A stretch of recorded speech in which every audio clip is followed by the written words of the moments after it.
terkait tentang etiknya Pak Gufron kali yang dianggap menyalahgunakan kewenangan mempengaruhi dalam proses mutasi. Saya jelaskan sebetulnya sih mempengaruhi juga enggak. Artinya begini, apa yang terjadi sekitar 2 tahun yang lalu itu sebetulnya ya alasan-alasan yang sifatnya manusiawi. Jadi ada anaknya temannya Pak Gufron sudah 1,5 tahun mengajukan mutasi, tapi tidak diproses. Terus alasannya apa? Pak Gufron pengen menanyakan ke Irjen. Ya kebetulan yang bersangkutan itu tidak punya nomor Irjen. Dia nanya ke saya, Pak Alek punya nggak temen di Kementan? Oh punya, gitu kan. Kebetulan ada teman saya kuliah di STAN, itu kerja di sana, jadi kepala biro keuangan. Saya tanya beliau, ya, namanya Bu Adi. Bro, punya nggak nomor teleponnya Pak Irjen? Ada apa bos? Pak Gufron mau telepon. Saya jawab aja kan, gitu kan. Sekarang Pak Irjen dijabat oleh Sekjen, jadi PLT Irjen itu PLT Irjen, gitu kan. Di forward lah namanya Pak Kasbu, gitu kan. Saya nggak kenal, apalagi Pak Gufron juga nggak kenal kan, gitu kan. Terus saya sampaikan ke Pak Gufron kontak menanyakan, intinya menanyakan bagaimana sih mekanisme mutasi pegawai. Itu saja sebetulnya persoalannya. Dan saat itu sepengetahuan pimpinan saya, Pak Gufron, ya pimpinan yang lain saya kira, kita meyakini memang nggak ada perkara di Kementan yang apalagi sampai yang melibatkan Menteri Kasdi itu nggak ada. Setidaknya tidak ada laporan dari Tumas ke pimpinan itu kita sudah memproses perkara di Kementan. Itu nggak ada laporan itu. Oh, jadi komunikasi itu di luar dari kasus yang melibatkan jauh di luar perkara yang sekarang ini sedang disidangkan itu. Kan itu komunikasinya kan Maret tahun 2022 kan.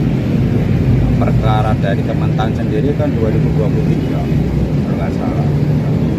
Pak Gufron bilang katanya sebelum kita pernah belajar dari Pak Alex. Bukan belajar, saya menganalogikan gini, ada ya, jadi seorang teman ya, dia dipersulit dalam proses administrasi oleh suatu lembaga pemerintahan. Saya nggak sebutkan.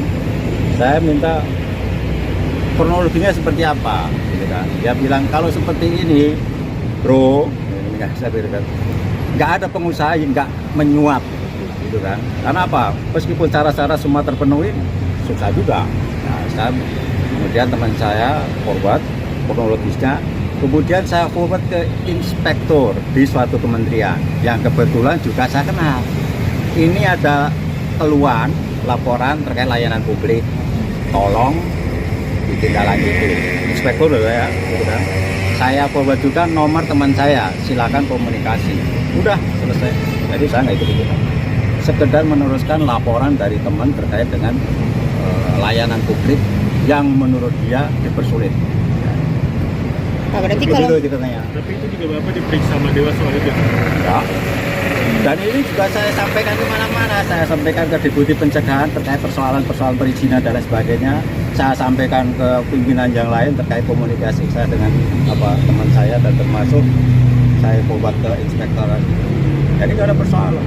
Jadi kita melakukan pencegahan terjadinya korupsi, termasuk itu dalam hal itu adalah ketika layanan publik itu dijadikan sarana untuk melakukan pemerasan atau menyuap.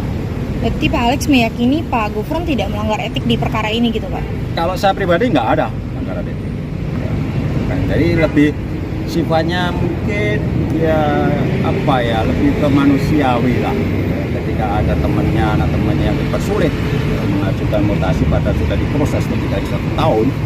Sebenarnya mutasi itu kan keinginan dia kan supaya berkumpul dengan suaminya, keluarga kan. Jadi lebih sifatnya lebih manusiawi. Menurut saya ya, kacamata saya. Tapi kalau kacamata Dewas yang lain ya nggak tahu. Nah, gitu kan. Mungkin ya kadang etikanya Dewas